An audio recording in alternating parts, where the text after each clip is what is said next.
이것은 스승의 목소리이다. 외침과 어루만짐이다.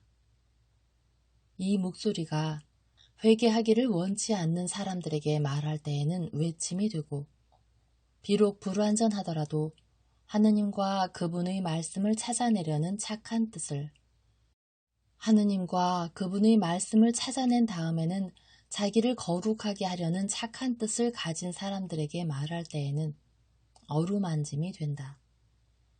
이 사람들에게는 말씀이 친구의 어루만짐이 되고 예수의 축복이 된다. 210. 예수께서 산 위의 엠마오에서 말씀하신다. 511. 1946년 10월 14일. 엠마오의 광장. 광장에는 사람이 가득 차 있다. 완전히 꽉 찼다. 그리고 한가운데에 예수께서 계신데 에워싸고 있는 사람들에게 어떻게나 숨막히게 둘러싸이셨는지 움직이시기가 어려울 지경이다. 예수께서는 회당장의 아들과 또 한 사람의 제자 사이에 계시고 예수 둘레에는 아마 예수를 보호할 생각으로 사도들과 제자들이 있다. 그리고 이들 사이로는 두꺼운 울타리를 넘나드는 도마뱀들처럼 어디에나 비집고 들어갈 수 있게 되는 어린이들, 또 어린이들이 있다. 예수께서 어린아이들을 끄시는 매력은 놀랄만하다.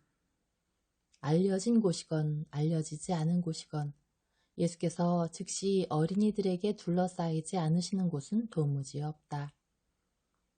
어린이들은 예수의 옷에 매달리면서 기뻐하고 비록 동시에 어른들에게 엄한 말씀을 하시더라도 손으로 아주 가볍게 다정스럽게 스치시면 더 기뻐하며 의자에나 낮은 담 위에나 돌 위에나 쓰러진 나무줄기 위에나 풀 위에 앉으시면 몹시 좋아한다. 그런 때에는 예수께서 그들과 같은 높이에 계시게 되어 그들은 예수를 껴안고 머리를 예수의 어깨나 무릎에 기대고 보호 중에서 가장 다정스럽고 가장 잘 보호해 주는 것을 만난 병아리들처럼 예수의 겉옷 속으로 기어들어가 품에 안길 수 있는 것이었다. 그리고 예수께서는 수많은 중대한 동기 때문에 나타낼 수 없는 지나친 영성을 선생님에게서 어린이들을 멀리 떼어놓는 것으로 나타내고자 하는 어른들의 자기만족과 당신께 대한 그들의 불완전한 경의에서 항상 어린이들을 보호하신다. 지금도 당신의 어린 친구들을 보호하기 위한 예수의 일상적인 말씀이 들린다. 어린이들을 그냥 놔두시오. 이 애들은 나를 귀찮게 하지 않습니다. 나를 귀찮게 하고 괴롭히는 것은 어린이들이 아닙니다. 예수께서는 당신을 어떤 죄 없는 장난에 친절하게 동조하는 형과 비슷하게 만들면서 젊게 하는 환한 미소를 지으시며 그들에게로 몸을 굽히시고 속삭이신다. 얌전히 굴고 조용히 해라. 조용히 해. 그러면 어른들이 너를 쫓아보내지 않을 거고 우리가 더 함께 있게 된다. 그러면 선생님은 아름다운 비유를 말해 줄 거지요? 하고 가장 대담한 어린이가 말을 한다. 그래, 너희들만을 위해서. 그 다음에는 너희들의 부모에게 말하마. 모두 들으시오. 어린이들에게 도움이 되는 것은 어른들에게도 도움이 됩니다. 어느 날 어떤 사람이 어떤 위대한 왕에게서 부름을 받았습니다. 왕은 그에게 이렇게 말했습니다. 나는 네가 현명하고 네 일과 지식으로 네 도시를 명예롭게 하기 때문에 상급을 받아 마땅하다는 것을 알게 되었다. 그런데 나는 너에게 이러저러한 물건을 주는 대신 내 보물이 보관된 큰 방으로 너를 데리고 가겠다. 마음대로 골라라. 그러면 그것을 너에게 주겠다. 이렇게 해서 내가 평판이 묘사하는 것 같은 그런 사람인지를 내가 판단하겠다. 그와 동시에 그의 안마당 둘레에 있는 흙 쌓아 올린 곳에 가까이 간 왕은 왕궁 앞에 있는 광장을 바라보다가 초라한 옷을 입은 아주 작은 어린아이가 지나가는 것을 보았습니다. 틀림없이 매우 가난한 집의 아이였고 아마 고아이고 거지인 것 같았습니다. 왕은 하인들을 향해 가서 저 아이를 불러서 데려오너라 하고 말했습니다. 하인들은 가서 어린아이를 데리고 왔는데 그 아이는 왕 앞에 있는 것이 무서워서 벌벌 떨었습니다. 궁중의 고관들이 몸을 굽혀 인사하며 이렇게 말씀드려라. 임금님께 존경과 영광. 온 땅이 이 세상에서 가장 위대하신 분으로 찬양하는 능하신 임금님 앞에 무릎을 꿇습니다. 하고 말하며 간절히 부탁하는데도 어린아이는 절도 하지 않고 그 말을 하려고도 하지 않았습니다. 그래서 고관들은 화가 나서 그 아이를 붙잡고 세게 흔들면서 말했습니다. 임금님, 이 버릇없고 더러운 아이가 임금님의 처소의 명예를 손상합니다. 이 아이를 여기서 내쫓아 거리에 팽개치게 허락해 주십시오. 임금님께서 어린아이를 하나 데리고 계시고 싶으신데 저희들의 자녀에게 실증이 나시면 시내의 부잣집에 가서 찾아서 데려오겠습니다. 그러나 인사도 할 줄 알지 못하는 이 시골뜨기는 안 됩니다. 하고 그 전에 마치 제단 앞에나 있는 것처럼 몸을 깊이 굽혀 굽실거리며 비굴한 절을 수없이 많이 한 부유하고 영리한 사람이 말했습니다. 임금님의 고관들의 말이 옳습니다. 임금님의 왕위의 위엄을 위해서는 신성하신 분께 마땅히 드려야 할 경의를 드리지 않는 것을 막으셔야 합니다. 그리고 이 말을 하면서 엎드려 왕의 발에 입맞춤까지 했습니다. 그러나 왕은 말했습니다. 아니다. 나는 이 아이를 원한다. 그뿐 아니라 나는 이 아이도 내 보물들이 있는 방으로 데리고 가서 마음대로 고르게 하고 그가 고른 것을 주고자 한다. 내가 왕이기 때문에 불쌍한 어린아이를 행복하게 하는 것이 내게 허용되지 않겠느냐. 이 아이도 너희들 모두와 같이 내 국민이 아니냐. 이 아이가 불행한 것이 그의 잘못이냐? 아니다. 하느님은 찬미 받으소서. 나는 한 번만이라도 이 아이를 기쁘게 해주고 싶다. 얘야, 나를 무서워하지 말고 이리 오너라. 그러면서 왕이 어린아이에게 손을 내미니 아이는 천진난만하게 그 손을 잡고 자발적으로 입맞춤을 했습니다. 왕은 빙그레 웃었습니다. 그리고 경의를 표하기 위하여 몸을 굽히고 있는 고관들이 두 줄로 늘어선 가운데로 금실로 꽃무늬를 놓은 주홍색 양탄자 위를 걸어 보물이 있는 방으로 가는데 오른쪽에는 부유하고 영리한 사람이 있고 왼쪽에는 무식하고 가난한 어린아이가 있었습니다. 그리고 왕의 겉옷은 불쌍한 어린아이의 올이 풀려진 작은 옷과 신도 신지 않은 맨발과 몹시 대조가 되었습니다. 그들은 궁중의 두 교관이 문을 열어준 보물 있는 큰 방으로 들어갔습니다. 그것은 높고 둥글고 창문이 없는 방이었습니다. 그러나 어마어마하게 큰 석영판에 지나지 않는 천장에서 빛이 쏟아져 내려왔습니다.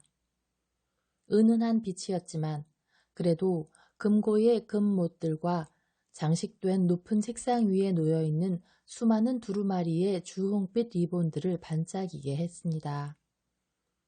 값진 막대기에 감기곤 빛나는 보석으로 꾸민 고리쇠와 제목이 달린 호화로운 두루마리는 왕이나 가질 수 있는 희귀한 작품들이었습니다.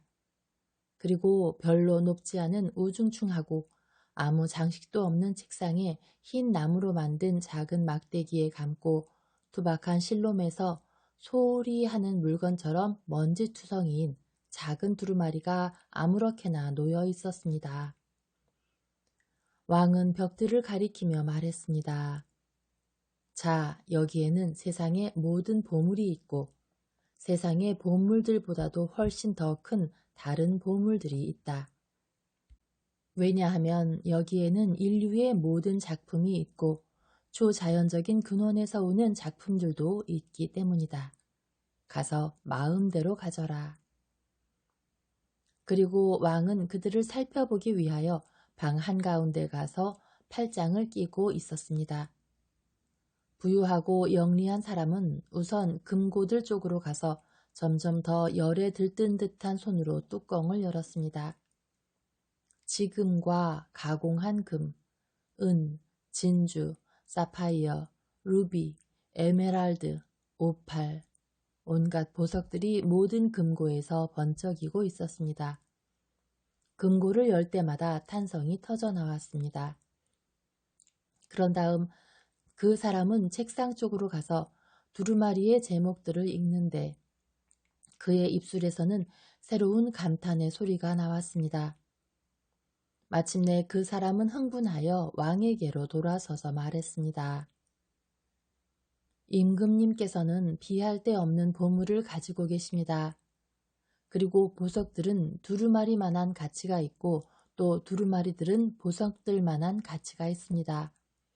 그런데 정말 제가 마음대로 골라도 됩니까? 내가 말했지 모든 것이 네 것인 것과 같이 하라고. 그 사람은 얼굴을 방바닥에 대고 엎드리면서 말했습니다. 위대하신 임금님, 임금님께 예배하옵니다. 그러면서 일어나서 우선 금고 쪽으로, 그 다음에는 책상 쪽으로 달려가 금고와 책상에서 가장 좋은 것으로 생각되는 것을 가졌습니다. 왕은 그 사람이 이 금고에서 저 금고로 뛰어다니는 것을 보고 처음에는 몰래 웃었고 그 사람이 땅에 엎드려 자기에게 예배하는 것을 보고 두 번째로 빙그레 웃었고 그 사람이 얼마나 탐욕스럽고 얼마나 규율 있게 또 얼마나 기호에 맞게 보석과 책들을 고르는지를 보고 세 번째로 빙그레 웃었습니다. 왕은 자기 곁에 그대로 있는 어린아이 쪽으로 몸을 돌리고 말했습니다.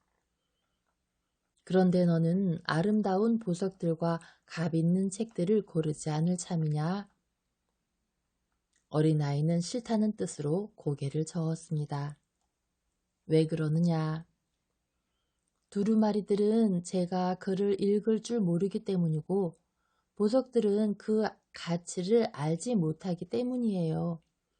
제가 보기에는 저것들은 그냥 조약돌들이지 그 이상이 아무것도 아니거든요. 하지만 저것들이 있으면 내가 부자가 될 텐데 저는 아버지도 어머니도 형제도 없습니다. 제가 가슴에 보물을 품고 제 피신처에 간다고 해도 그것이 제게 무슨 소용이 있겠어요. 하지만 저것들을 가지고 집을 살 수도 있을 것이다. 그 집에서 저는 그대로 혼자 살 거예요. 옷도 살 수 있을 건데 저에게는 부모의 사랑이 없을 거니까 여전히 추울 겁니다. 먹을 것은 어떠냐? 저는 엄마의 입맞춤을 실컷 받지 못할 것이고 어떤 값을 주고도 그것을 살 수가 없을 거예요. 선생님들을 구해서 읽기를 배울 수도 있을 거다. 그건 제 마음에 더 들 겁니다.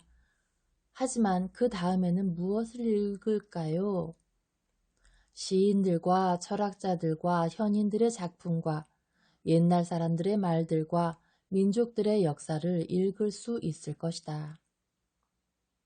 무익하거나 헛되거나 지나간 일들이에요. 그렇게 할 만한 가치가 없어요.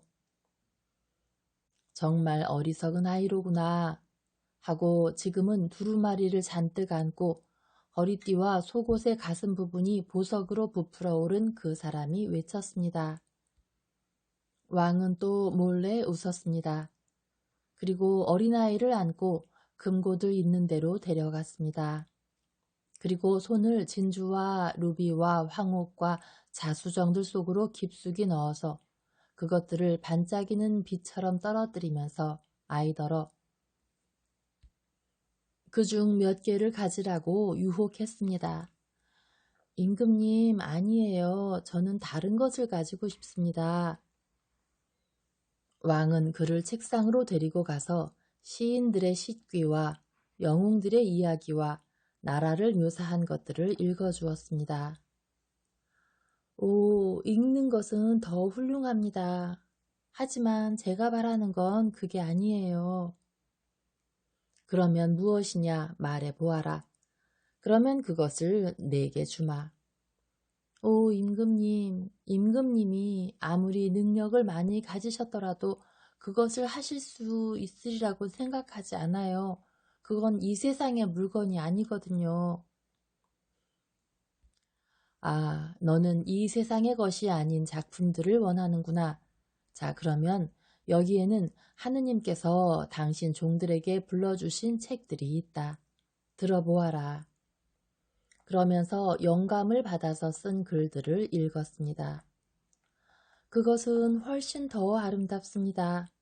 그렇지만 그것들을 알아들으려면 먼저 하느님의 말을 알아야 하는데 하느님의 말을 가르치고 또 하느님이 어떤 분인지 알아듣게 하는 책은 없을까요?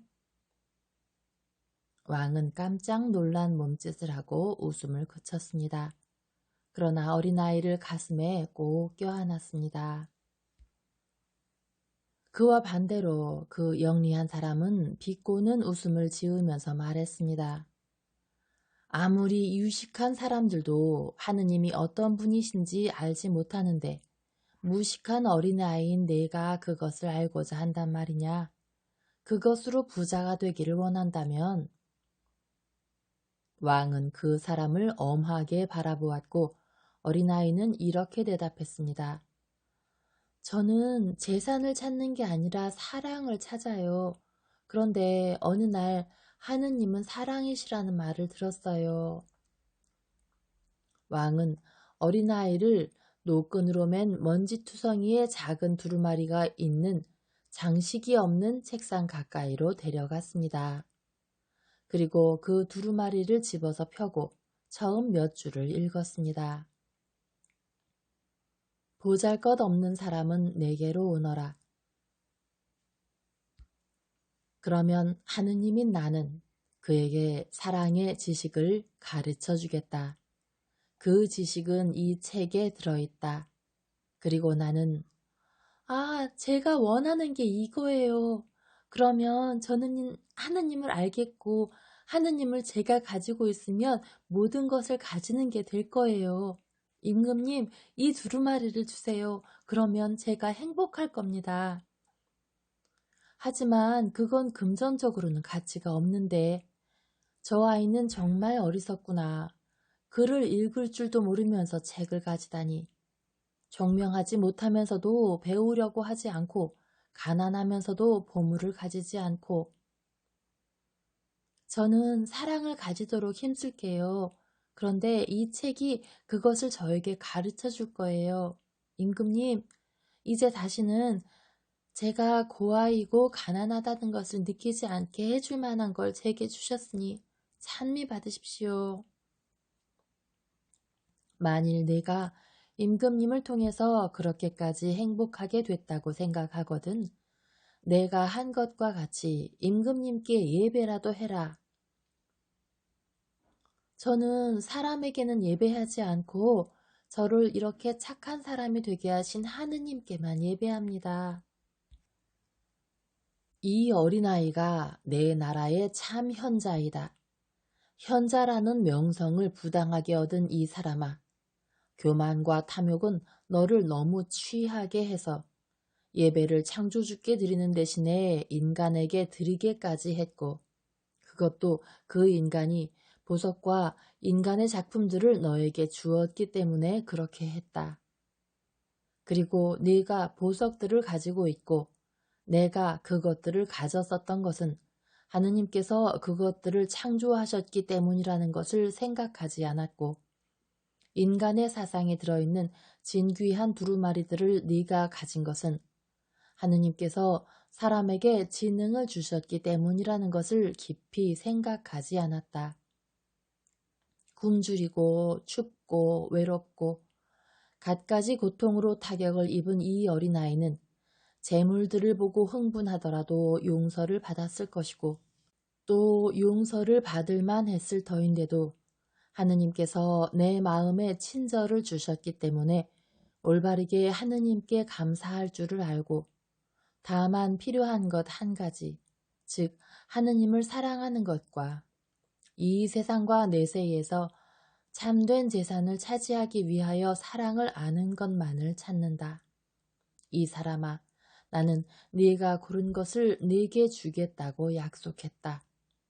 왕의 말은 신성하다. 그러니 여러 가지 빛깔의 돌들과 지푸라기 같은 인간의 사상인 네 보석들과 두루마리들을 가지고 가라. 그리고 도둑들과 좀을 무서워하면서 살아라. 도둑은 보석의 원수이고 좀은 양피지의 원수이다.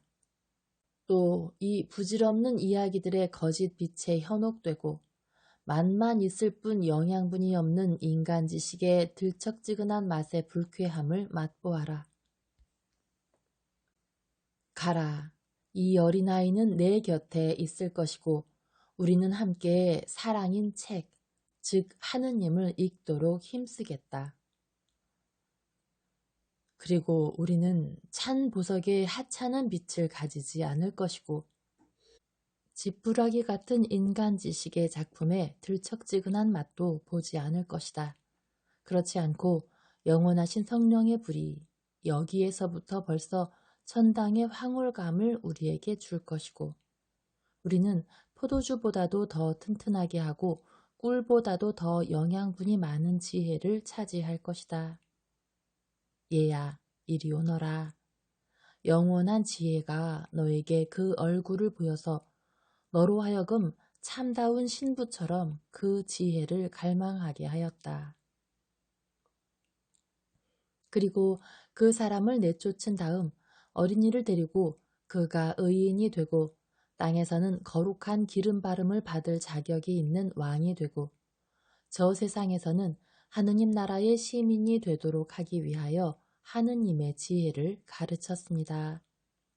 이것이 어린이들에게 약속하고 어른들에게도 제공하는 비유입니다. 여러분은 바룩을 기억하십니까? 바룩은 이렇게 말합니다. 이스라엘아, 너는 무슨 이유로 원수의 땅에서 살고 남의 나라에서 늙어가며 어찌하여 죽은 자들 가운데에서 부정을 탔으며 지옥으로 가는 자들 틈에 끼게 되었느냐? 그리고 이렇게 대답합니다. 네가 지혜의 샘을 외면했기 때문이다. 만일 네가 하느님의 길을 걸었더라면 너는 오래 영원히 평화롭게 살았을 것이다. 잘 들으시오. 여러분은 조국 안에 있으면서도 귀양살이를 한다고 자주 불평을 하십니다. 그만큼 조국이 이제는 우리의 것이 아니고 우리를 지배하는 사람들의 것이 된 것입니다. 여러분은 이것을 불평하시지만 이것을 미래에 여러분을 기다리고 있는 것과 비교하면 사형 선고를 받은 사람에게 주는 취하게 하는 술잔에 비해서 포스카 한 방울과 같은 것임을 알지 못하십니다. 여러분도 아시다시피 사형 선고 받은 사람에게 주는 술은 다른 어떤 음료보다도 더 쓴 것입니다. 하느님의 백성이 고통을 당하는 것은 지혜를 외면했기 때문입니다. 만일 여러분이 지혜의 샘물을 마시지 않으면 어떻게 초심성과 힘과 총명을 가질 수 있고 어떻게 그것들이 어디에 있는지만이라도 알고 따라서 그보다 덜 중요한 것들을 알 수가 있겠습니까? 지혜의 나라는 이 세상의 것이 아닙니다. 그러나 하느님의 자비는 그 지혜의 샘물을 주십니다. 지혜는 하느님에게 있습니다. 지혜는 바로 하느님이십니다. 그러나 하느님께서는 당신의 품을 벌리셔서 그 지혜가 여러분에게로 내려오게 하십니다. 그런데 재산과 정복과 명예를 가지고 있거나 가졌었던 이스라엘은 낭비자들의 교만으로 그들이 잃은 것을 아직도 가지고 있다고 믿고 자기들이 아직도 부유하다고 믿고 그렇게 믿음으로써 자기들에게 복종하기를 요구하고 있습니다.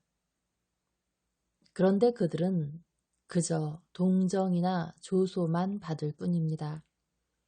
그러니까 이 이스라엘이 오직 하나밖에 없는 보물을 가지고 있습니까? 아닙니다. 그리고 지혜를 잃은 사람은 위대하게 될 가능성을 잃기 때문에 이스라엘은 나머지 것조차도 잃습니다.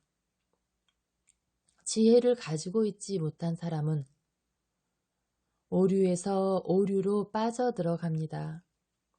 그래서 이스라엘은 많은 것을 알고 너무 많이 알기까지 하지만 이제 지혜는 알지 못하게 되었습니다.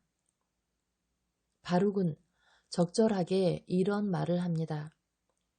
이 백성의 젊은이들은 빛을 보며 땅 위에서 살았지만 지혜의 크고 작은 길을 알지 못하였고 그들의 자손들도 지혜를 받아들이지 않았다. 그래서 지혜는 그들에게서 멀리 떠나갔다.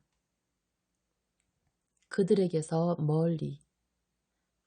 자손들이 빛을 받아들이지 않았다. 이것이 예언자의 말입니다. 나는 여러분에게 말하는 지혜입니다.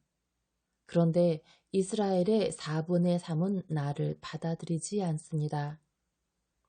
그래서 지혜는 멀리 떠나가고 점점 더 멀리 떠나가서 그들을 혼자 내버려 둘 것입니다.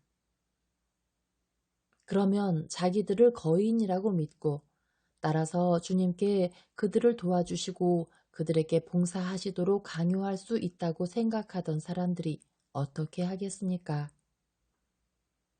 하느님의 나라를 세우는 데 있어서 하느님께 유익한 거인들이라고요?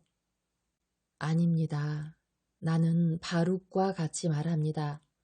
하느님의 참된 나라를 세우기 위하여 하느님께서는 저 교만한 자들을 택하지 않으시고 그들을 당신 길에서 멀리 떨어진 곳에 그들의 어리석음 가운데 내버려 두실 것이다.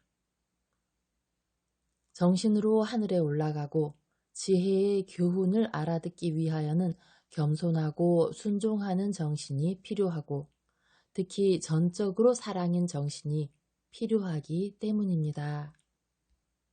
그것은 지혜가 그의 독특한 언어를, 즉 지혜 자체가 사랑이므로 사랑의 언어를 말하기 때문입니다. 지혜의 길을 알기 위하여는 맑고 겸손하고 3가지 사욕에서 벗어난 눈길이 필요합니다. 지혜를 차지하기 위하여는 그것을 살아있는 돈, 즉 덕행으로 사야 합니다. 이것을, 즉 살아있는 돈을 이스라엘은 가지고 있지 못했습니다. 그래서 나는 여러분에게 지혜를 설명해서 그의 길로 인도하려고 여러분의 마음속에 덕행의 씨를 뿌리려고 왔습니다. 나는 모든 것을 알아보고 모든 것을 알고 있어서 그것을 내 종 야곱과 내가 지극히 사랑하는 이스라엘에게 가르쳐 주려고 왔습니다. 아버지의 말씀인 내가 사람들과 말을 하려고 하느님의 아들이고 사람의 아들인 나, 생명의 길인 내가 사람의 아들들의 손을 붙잡아 주려고 이 세상에 왔습니다. 내 아버지에게서 모든 것을 받은 내가 여러분을 영원한 보물들이 있는 방으로 들어오게 하려고 왔습니다. 영원한 애인인 내가 내 옥좌에 올리고 내 신방에 들어오게 해서 나와 함께 하늘에 있게 하기를 원하는 내 신부인 인류를 데려다가 포도 덩굴들이 생명을 얻어내는 진짜 포도나무의 포도주로 취하도록 포도주 강으로 인도하려고 왔습니다. 그러나 이스라엘은 게으른 신부여서 집에 온 신랑에게 문을 열어주려고 일어나지 않습니다. 그래서 신랑은 갑니다. 신랑은 지나갈 것입니다. 지나가려고 합니다. 나중에 이스라엘이 신랑을 찾겠지만은 헛일일 것이고 그의 구세주의 자비로운 사랑을 얻어 만나지 못하고 그를 지배할 자들의 전차들을 만날 것이고 하느님의 자비로운 뜻까지 눌러 부수고자 한 다음에 그가 으스러져서 그의 교만과 생명을 잃을 것입니다. 오 이스라엘아, 권력의 헛된 환상을 보존하기 위하여 참 생명을 잃는 이스라엘아. 오 지혜의 길이 아닌 길로 너를 구한다고 믿고 구하기를 원하면서 너 자신을 거짓말과 죄악에 팔아넘겨 파멸하는 이스라엘아. 파선했으면서도 너를 구하기 위하여 던져주는 든든한 밧줄에 매달리지 않고 부수어진 네 과거의 잔해에 매달리는 이스라엘아. 그래서 폭풍우는 너를 다른 곳으로 저 먼 바다, 빛이 없는 무서운 바다로 휘몰아간다. 이스라엘아, 범죄에 의해서 내 목숨을 1시간, 1년, 10년, 20년, 30년을 구하던가 구한다고 생각해도 그 다음에 영원히 파멸하면 그것이 너에게 무슨 소용이 있느냐. 목숨과 영광과 권력이 무엇이란 말이냐. 빨래하는 여자들이 쓴 양잿물 위에 뜬 더러운 물방울로 무지개 빛깔을 내지만은 그것이 보석으로 이루어져서 그런 것이 아니라 더러운 기름기로 이루어져서 그런 것인데 이 더러운 기름기는 초석과 더불어 빈 방울로 부풀어 올랐다가 터져서 사람의 땀으로 더러워진 물 위에 그려지는 동그라미 외에는 아무것도 남지 않게 되어 있다. 이스라엘아, 다만 한 가지만이 필요하다. 목숨을 희생해서라도 지혜를 차지하는 것이다. 과연 목숨은 가장 귀중한 것이 아니며 자기 영혼을 잃는 것보다는 목숨 100개를 잃는 것이 더 낫다. 몹시 감탄하여 조용한 가운데 예수께서 말씀을 끝내셨다. 예수께서는 빠져나오셔서 가시려고 하신다. 그러나 어린이들은 입맞춤을 요구하고 어른들은 강복을 청한다. 그런 다음에야 엠마오의 클레오파와 헤르마와 작별 인사를 하시고 떠나실 수가 있다.